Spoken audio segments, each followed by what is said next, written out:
In terms of security, let me say clearly now, we have declared war. Abuja is turning to beggar city.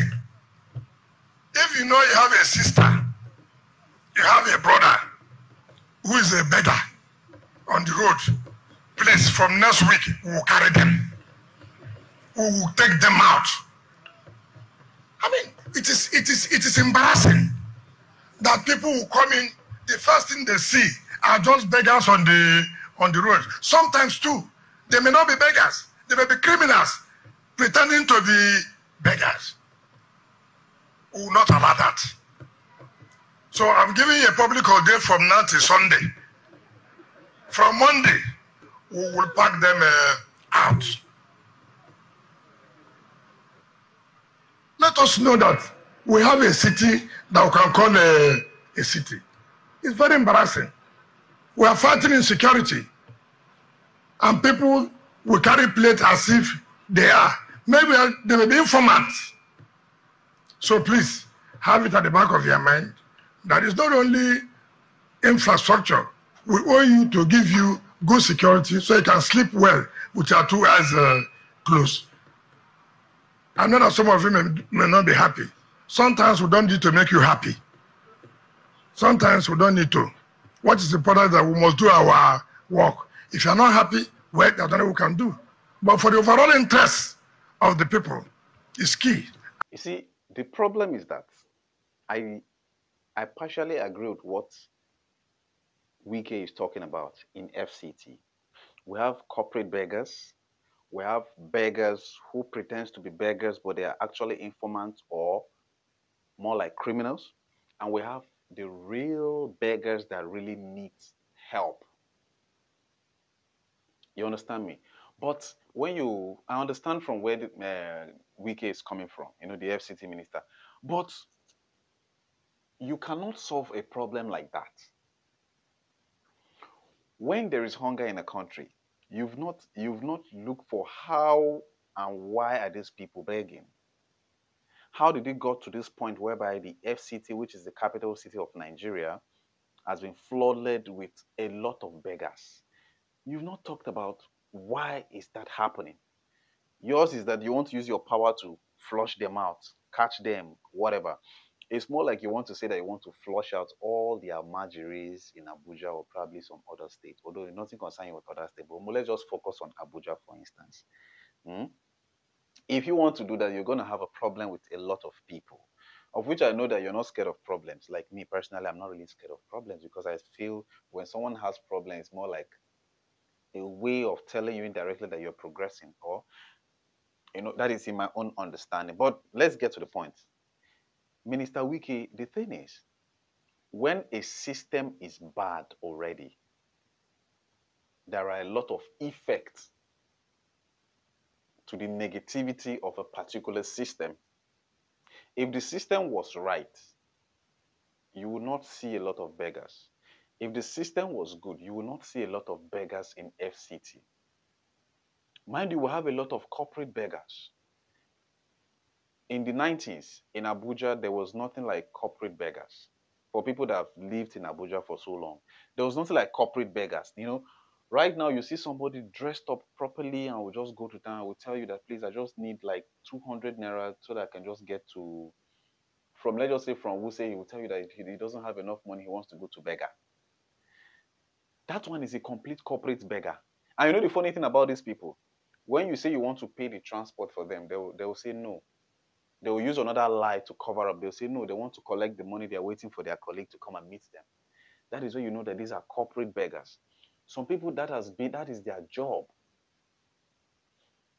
And what is the cause of all these things? It is the bad economy of your principal, sir. The economic decision that he might have taken, or he has taken, that has made a lot of all these things become so rampant in the Federal Capital Territory. Yes.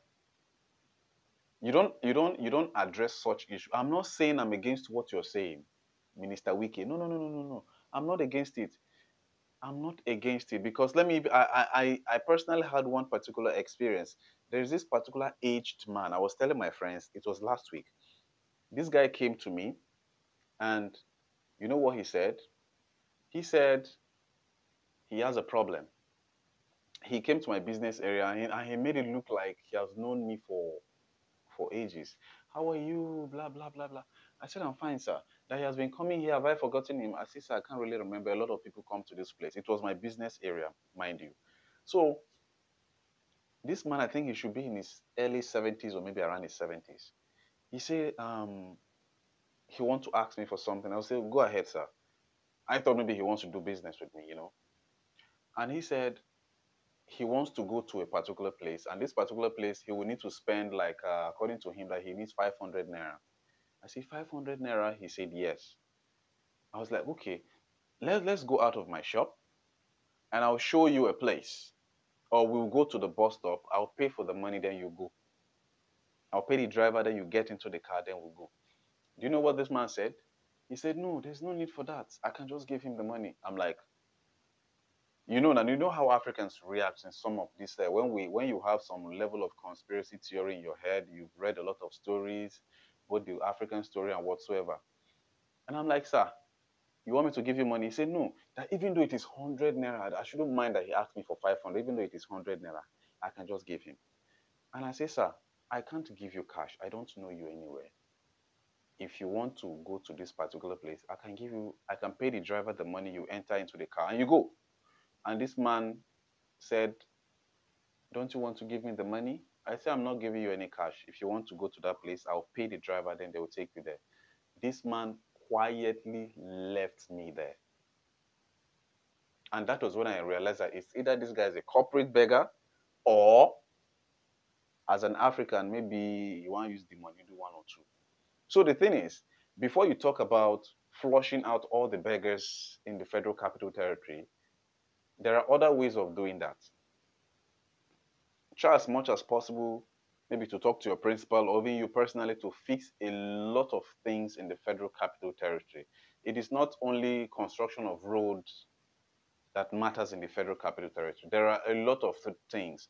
Create enabling environment for traders, most especially in FCT. I understand they want to make the city to be one of the best cities in the world, blah, blah, blah, blah, blah. But let me tell you, these petty traders, you need them whether we like it or not.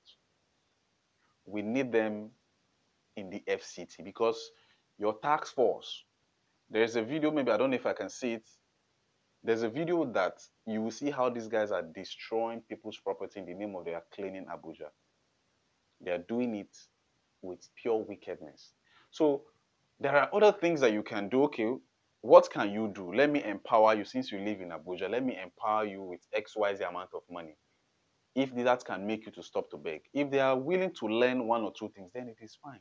But saying that you want to come out, you want to catch them, you want to lock them, you want to wait. You want lock hunger. Do you have food to be feeding them wherever you're locking them? So the truth of the matter is that if you want to do such things, there are other ways of doing it. And I hope this will sink into your head.